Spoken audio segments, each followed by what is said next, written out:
सकाळच्या भाताला मस्तपैकी आपण संध्याकाळी फोडणी देऊया.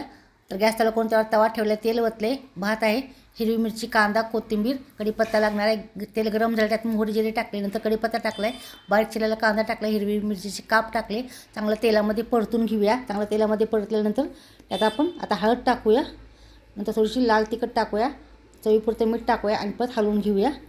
चिरलेली कोथिंबीर टाकूया, थोडंसं पाणी घालते म्हणजे पूर्ण भाताला लागते. त्यात थोडंसं भात टाकूया आणि नंतर हलवून घेऊया. नंतर उरलेला भात सगळा त्यात टाकूया आणि सगळं मिक्स करून घेऊया. पूर्ण टाकलेला मसाला त्याला लागला पाहिजे, तर चांगला हलवून घ्यायचं. पूर्ण सगळं त्याला लागलं पाहिजे भाताला. एका ठिकाणी गोळा करून ठेवायचं, थोडा वेळ झाकून ठेवायचं बंद आचेवर. बारीक गॅस केले, थोड्या वेळानं झाकण काढूया आणि परत हलवून घेऊया.